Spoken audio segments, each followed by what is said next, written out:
Ornberg, an academic advisor with TRIO EOC. We are excited to share some key information about FAFSA and the financial aid process here at KCKCC. I've worked in partnership with KCKCC Financial Aid for over 7 years and appreciate our long-standing partnership.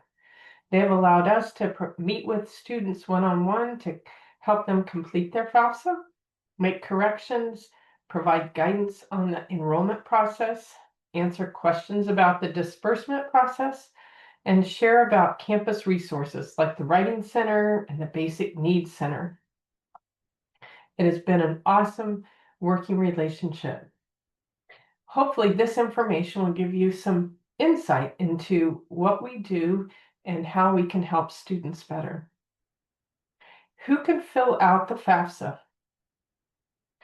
Well, a U.S. citizen with a Social Security number or an eligible non-citizen with a Social Security number.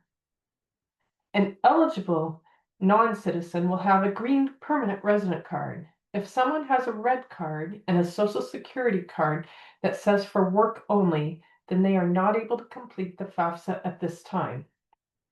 Keep in mind, though, a parent contributor does not have to have a Social Security number to create an FSA ID and contribute to their child's FAFSA.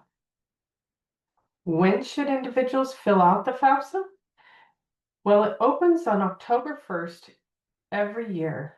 I always say October, November, and December are the best months to get your FAFSA done for the following year. While this isn't always possible, ideally students should fill it out at least 2 weeks before the semester starts so they know if they qualify for financial aid or if they will be responsible for their bill. Pell eligibility also allows them to charge books at the bookstore the week before school starts. High school seniors this year will complete the 2026-27 FAFSA for next year and use 2024 tax return information. If they plan to take classes during the summer of 2026, encourage them to complete both FAFSAs available. Another avenue for funds to help pay for classes is scholarships.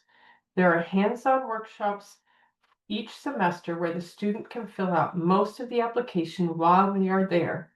Please help us advertise these events. The application opens March 15th and is due by May 5th for fall scholarships. For spring and summer scholarships, it opens September 15th with a deadline of November the 5th. Encourage students to put a reminder on their phone calendar so they do not miss it. Let's talk about what are you applying for when you fill out the FAFSA. Well, the first thing would be grants, and the Pell Grant is the most familiar. This is free money that you do not have to pay back as long as you are in good standing. Student loans would be the second, but that's borrowed money that comes with a fee taken out at the beginning and interest that accrues. You must pay it back. At KCKCC, you need to fill out a separate form for a student loan. TRIO EOC is not allowed to help students with their loan counseling. It is important for them to read it and make sure that they understand what they are agreeing to. And then the final thing that you are applying for is work study. This is earned money by working part-time on campus somewhere.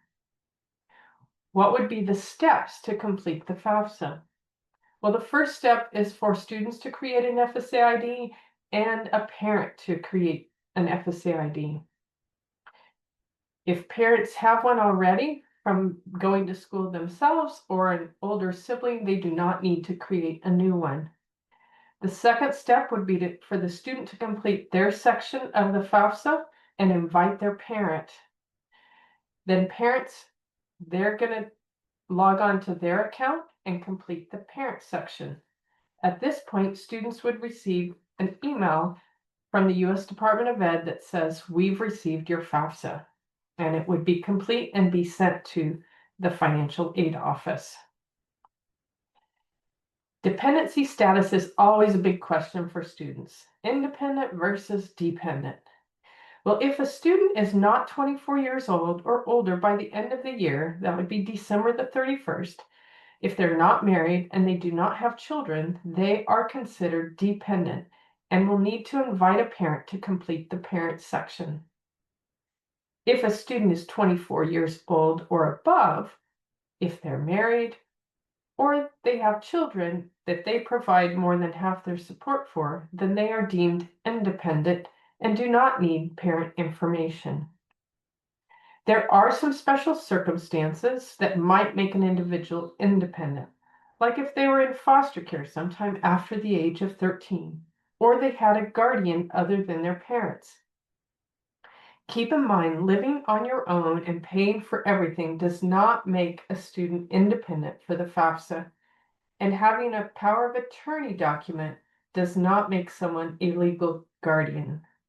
Please direct them to the financial aid office for any questions regarding dependency status.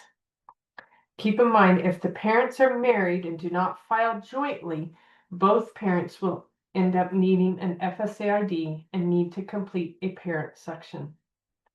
When a student is married and does not file jointly, the spouse will also need an FSA ID and need to complete the spouse section.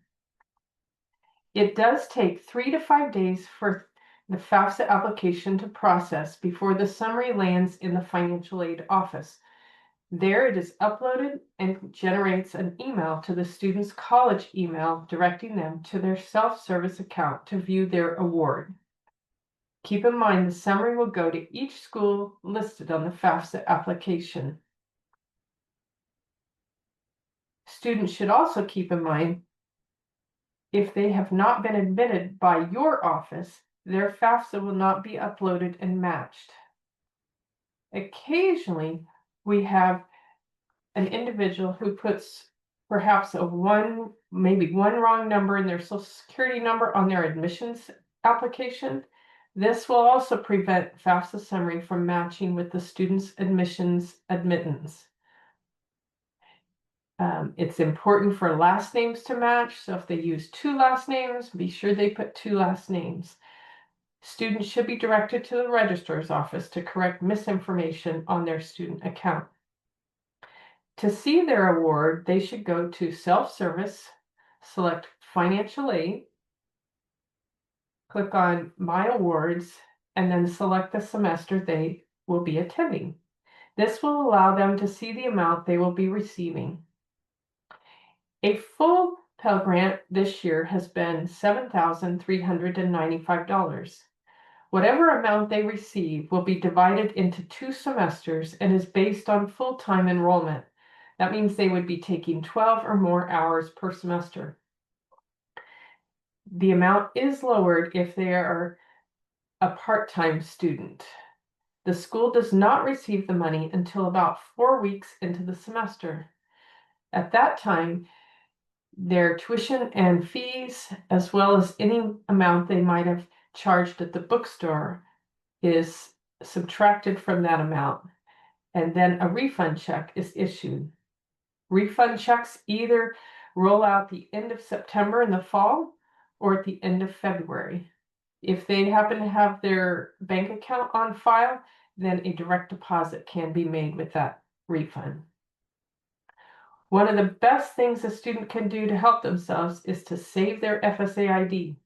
We encourage them to use one of our forms to fill out the information and then keep it with their important papers, or consider adding a contact on their phone and putting the information in their notes.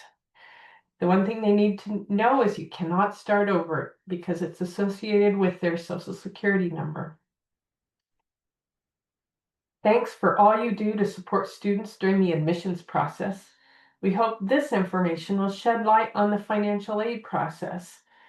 The KCKCC Financial Aid Office is an incredible resource for students. Please continue to encourage students to check their KCKCC email on a regular basis and respond to any requests to ensure a smooth start to their academic year. Thank you so much for your time.